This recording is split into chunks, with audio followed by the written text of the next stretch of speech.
ኦሮሚያ ክልል ለምርጫው በቂ ዝግጅት አድርገናል ሲል ይፋ አድርጓል። በአንጻሩ መንግስት ሸኔ ሲል የጠራውና ራሱን የኦሮሞ ነጻነት ኃይል የሚለው ኃይል ደግሞ የእንቅስቃሴ ገደብን አውጥቷል። በዝርዝር እንመለከተዋለን። በሌላ በኩል በአማራ ክልል እንቅስቃሴ ሙሉ በሙሉ በሚባል ደረጃ ተቋርጦ ውሏል የተባለው በክልሉ ምን እየተከናወነ ነው እንመለስበታለን። ከዚህ ውጪ በረከት ገበሬዋ የተባለችውና በፖሊስ ተፈላጊ የሆነችው ግለሰብ የመንግስት ባለስልጣናትን አጋልጣለሁ ስትል ይፋ ያደረገችውን መረጃም እንዲሁ ይዘናል። መርከብ ሙሉ ነዳጅ ለኬንያ የሸጡ ባለስልጣናት አሉ ስትል ወንጅላለች። ሌሎችም ጉዳዮች ተካተዋል። ጤና ይስጥልን። ዕለታዊ መረጃ ጥንቅራችን ነው ተጀመረ። በመግቢያችን ላይ የሰማችሁትን አበይት ነጥቦችን እንደሚከተለው በዝርዝር እንንገራችሁ።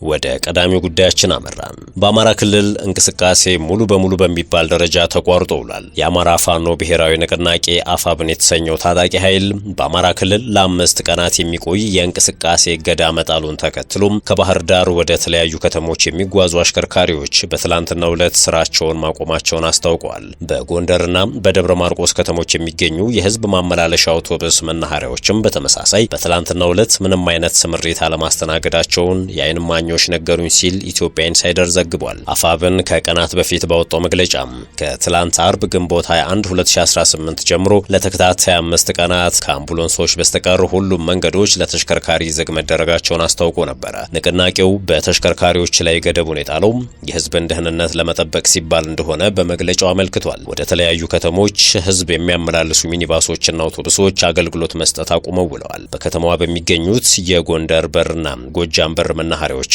ከሌላው ጊዜ ያነሱ ሚኒባሶችና አውቶቡሶች ያለ ስራ ቆመው ተመልክተዋል ይላል ዘገባው።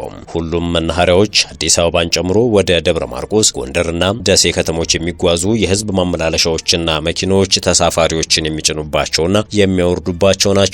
ከነዚህ መናኸሪያዎች የሚነሱ ተሽከርካሪዎች ከመዳረሻቸው አስቀድመው በሚገኙ የተለያዩ ከተሞች ለሚገኙ ነዋሪዎችም የትራንስፖርት አገልግሎት ይሰጣሉ። ከባህር ዳር ወደ ጎንደር እስቴ ወረዳ ተሳፋሪዎችን የሚያጓጉዝ በተለምዶ ሃይሩፍ የሚባል ሚኒባስ ባለቤት የሆኑ አንድ ግለሰብ በትላንትናው ዕለት የነበራቸውን ጉዞ መሰረዛቸውን ኢትዮጵያ ኢንሳይደር ዘግቧል። በትላንትናው ዕለት ከባህር ዳር ወደ ፍኖተ ሰላም መጓዝ የነበረበት አንድ የህዝብ ማመላለሻ ሹፌርም ያለውን ተመሳሳይ ስጋት አጋርተዋል። የተላለፈውን እገዳ ፈርተን ስለቆምን የመንግስት ስምሪቶች በቅጣት እያስፈራሩ ነው። እገዳውን ጥሰን ብንወጣ አደጋ ይደርስብናል። አይብለን ፈርተን ብንቀመጥ ደግሞ እዚህ መናኸሪያ ውስጥ መስራት አንችልም። በአጠቃላይ አጣብቂኝ ውስጥ ነው ያለነው ሲል አሽከርካሪው ያለበትን አስቸጋሪ ሁኔታ አስረድቷል። የህዝብ ማመላለሻ አውቶቡሶችና ሚኒባሶች ማስጠንቀቂያ ጭምር ተሰጥቷቸው ወደ ስራ ባለመመለሳቸው በተጓዦች ላይ ጫና አሳድሯል። በባህር ዳር መናኸሪያዎች ውስጥ ለቆሙ ተሽከርካሪዎች ስምሪት እስኪሰጥ ድረስ በትኬት መቁረጫ መስኮቶች በኩል ትኬት ለመቁረጥ የተሰለፉ በርካታ ተጓዦችን ተመልክቻለሁኝ ብሏል ዘገባው። በትላንትናው ዕለት ወደ የቤተሰቦቻቸው ለመጓዝ አቅደው የነበሩ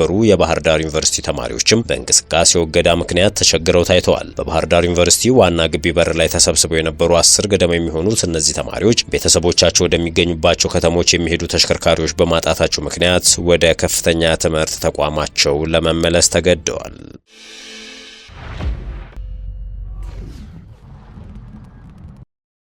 ወደ ሌላኛው ጉዳያችን አመራን። በረከት ገበሬዋ የተባለችውና በፖሊስ ተፈላጊ የሆነችው ግለሰብ የመንግስት ባለስልጣናትን አጋልጣለሁ ስትል ይፋ አድርጋለች። መርከብ ሙሉ ነዳጅ ለኬንያ የሸጡ ባለስልጣናት አሉ ስትል ማክላለች። በፌዴራል ፖሊስ የምትፈልገው በረከት ወርቁ አደራ በኢትዮጵያ ፍትህ ስርዓት ላይ ያላትን እምነት ማጣቷንና ጉዳዩን ወደ ዓለም አቀፍ ደረጃ እየወሰደችው መሆኑን ገልጻለች። በረከት ወርቁ በይፋዊ የፌስቡክ ገጿ ባሰፈረችው አዲስ መረጃ ቀደም ሲል በእስር ላይ በነበረችበት ወቅት በቂ ሕክምና እንዳታገኝ መከልከሏንና በሰብአዊ መብት ጥሰት ላይ ያተኮሩ በርካታ በደሎች እንደደረሱባትም ጠቁማለች። ፍርድ ቤት በነበራት ክርክርም እስከ ሰበር ሰሚ ችሎት ድረስ 14 ጊዜ ቀርቤ ፖሊስ ማስረጃ ባለማቅረቡ ፍርድ ቤቱ 7 ጊዜ በአስገዳጅ ፍቷት የሚል ትዕዛዝ ሰጥቶ ነበር ስትል የፍትህ ሂደቱን ተቃውማለች። ግለሰቧ በዘገባዋ ላይ የድምፃዊ ቴዎድሮስ አፍሮ ማናጀር በሰላም ከተኛችበት ሆቴል ተይዛ ህገወጥ የጦር መሳሪያ ዝውውርና አደንዛዥ እጽ በሚል ያለምንም ማስረጃ መከሰሷንና ፍርድ ቤት ልቀቋት ቢልም ፖሊስ ፈቃደኛ እንዳልነበር በምሳሌነት ጠቅሳለች። በአሁኑ ወቅት በኢትዮጵያ ውስጥ 85 በመቶ የሚሆነው እስረኛ ያለ ጥፋቱ የታሰረ ነው ስትልም ወቅሳለች። በአሁኑ ወቅት ጉዳዩ በአየርላንድ የሰብአዊ መብት ተሟጋቾችና በሀገሪቱ ምክትል ጠቅላይ ሚኒስትር ቢሮ እየታየ መሆኑን የገለጸችው በረከት ነገሩ ወደ ዓለም አቀፍ ፍርድ ቤት ሊያመራ እንደሚችል አስጠንቅቃለች። ማስረጃዎችን ስለያዝኩ ለዓለም አቀፍ ጋዜጠኞች አሳልፌ እሰጣለሁ ያለችው በረከት ገበሬዋ መርከብ ሙሉ ነዳጅ ለኬንያ ነጋዴዎች የሸጣችሁ ሚኒስትሮች ለመዋረድ ተዘጋጁ ስትልም በከፍተኛ ባለስልጣናት ላይ ከባድ የሚስጥር መግለጥ ማስፈራሪያን ሰንዝራለች። ኦሮሚያ ክልል ለምርጫው በቂ የጸጥታ ዝግጅት አድርገናል ሲል ይፋ አድርጓል። በአንጻሩ ራሱን የኦሮሞ ነጻነት ጦር ወይንም መንግስት ሸኔ ሲል በሽብርተኝነት የፈረጀው ኃይል ደግሞ የእንቅስቃሴ ገደብ አውጥቷል። የኦሮሚያ ፖሊስ ኮሚሽን ሰባተኛውን ጠቅላላ ምርጫ ፍጹም ሰላማዊና ስኬታማ በሆነ መልኩ እንዲጠናቀቅ ከሌሎች የሀገር መከላከያና የፌዴራል የጸጥታ አካላት ጋር በከፍተኛ ቅንጅትና ቁርጠኝነት እየሰራሁ ነው ብሏል። ኮሚሽኑ በክልሉ እየተከናወነ ያለውን መጠነ ሰፊ የሰላም ማስከበር ስራን አስመልክቶ የኦሮሚያ ፖሊስ ኮሚሽነር ጀነራል ድሪባ መኮንን በሰጡት መግለጫ የምርጫው ቅድመ ዝግጅት ምዕራፍ ከተጀመረበት ጊዜ አንስቶ ከፌዴራልና ከክልል የጸጥታ መዋቅሮች የተውጣጣ የጋራ ግብረ ኃይል ተቋቁሞ ቀጣይነት ያለው የጥበቃ ስራ በትኩረት ሲያከናውን ቆይቷል ብለዋል። ይህ በእንዲህ እንዳለ ሀገራዊ ምርጫውን ለማደናቀፍና በህዝብ ላይ ሁከት ለመፍጠር እየተንቀሳቀሱ ያሉ የጸረ ሰላም ኃይሎችን የመለየትና ተገቢውን ህጋዊ እርምጃ የመውሰድ ስራ ተከናውኗል ሲሉ ኮሚሽነር ጀነራል ድሪባ መኮንን ጠቁመዋል። ከዚህ ባሻገር በተከናወነው የተቀናጀና በተደራጀ የጸጥታ ማስከበር ስራ ለምርጫው ሂደት ስኬታማነት እጅግ ወሳኝ የሆኑት የምርጫ ቁሳቁሶች ያለምንም አይነት የጸጥታ እንቅፋትና መስተጓጎል በተፈለገው ቦታና ጊዜ በሰላም መሰራጨታቸውን ኮሚሽኑ አረጋግጧል። የምርጫው ሂደት ፍጹም ሰላማዊ፣ ነጻና ዲሞክራሲያዊ ሆኖ እንዲጠናቀቅ በሁሉም የኦሮሚያ ክልል አካባቢዎች የተጀመረው የጸጥታ ጥበቃና የክትትል ስራ ምርጫው ተጠናቆ ውጤት እስኪገለጽ ድረስ ይበልጥ ተጠናክሮ እንደሚቀጥል ተመላክቷል። በመሆኑም መላው የክልሉ ነዋሪዎችና መራጮች በፍጹም ራስ መተማመንና የደህንነት ስሜት በምርጫው ዕለት በነቂስ ወጥተው ውድ ድምጻቸውን እንዲሰጡ ሲል ኮሚሽኑም ጥሪ አቅርቧል። በየአካባቢው በልዩ ሁኔታ የተደራጀው የጋራ የጸጥታ ግብረ ኃይልም አጠቃላይ የምርጫው ሂደት እስኪጠናቀቅ ድረስ የሰላም ማስከበርና የህግ የበላይነትን የማስከበር ኃላፊነቱን በትጋት እንደሚወጣ አስታውቋል። በክልሉ የሚንቀሳቀሰውና መንግስት ሸኔ ሲል በሽብርተኝነት የፈረጀው ቡድን ደግሞ ከሰሞኑ ከምርጫ ጋር በተያያዘ የትራንስፖርት እግድ ማስተላለፉ እየተሰማ ነው።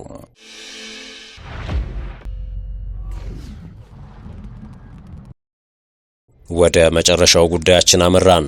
ምርጫ ቦርድ በአማራ ፋኖ ብሔራዊ ንቅናቄ ወይም አፋብን የእንቅስቃሴ ገደብ ሳቢያ መንገድ ተዘግቶብናል ስለመባሉ የደረሰኝ ይፋዊ ሪፖርት የለም ሲል አስታውቋል። ቦርዱም በመጪው ሰኞ ይካሄዳል ተብሎ ለሚጠበቀው ሰባተኛ ጠቅላላ ምርጫ የሎጂስቲክስ ስርጭት እየተከናወነ ባለበት በዚህ ወቅት የአማራ ክልል በሚንቀሳቀሰው በአማራ ፋኖ ብሔራዊ ንቅናቄ ወይም አፋብን እንቅስቃሴ ገደብ ምክንያት መንገድ ተዘግቶብናል ተብሎ ለተነሳው ጥያቄ ነው እስካሁን የደረሰኝ ይፋዊ ሪፖርት የለም ያለው የቦርዱ ዋና ሰብሳቢ ሜላተወርቅ ኃይሉ የሎጂስቲክስ ስርጭቱ በጥሩ ሁኔታ መጠናቀቁን ትላንት ምሽት በሰጡት ማብራሪያ ገልጸዋል። ሆኖም በአማራና በጋምቤላ ክልሎች በሚገኙ 9 የምርጫ ክልሎች ላይ ግን እስካሁን የምርጫ ቁሳቁስ አለመድረሱን አምነዋል። በተለይም በአማራ ክልል የሚንቀሳቀሰው የአማራ ፋኖ ብሔራዊ ንቅናቄ ወይም አፋብን ያስተላለፈውን የእንቅስቃሴ ገደብ ተከትሎ መንገዶች ተዘግተውብናል እየተባለ ስለሚነሳው ቅሬታ ከተጠየቁ በኋላ ሰብሳቢዋ በሰጡት ምላሽ በእንቅስቃሴ ገደቡ ምክንያት የደረሰባቸውን መስተጓጎል በተመለከተ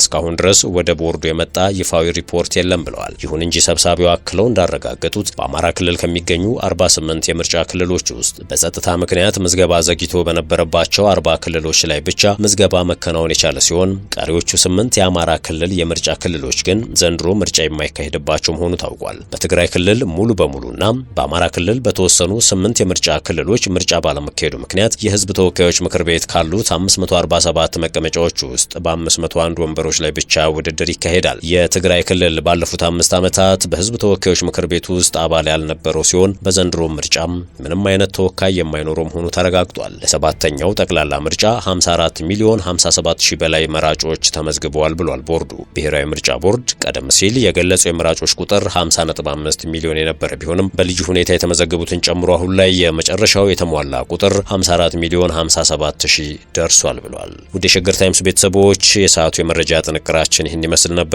ስለተከታተላችሁን ከልብ አመሰገንን። በያላችሁበት ሰናይ ጊዜን ተመኘን።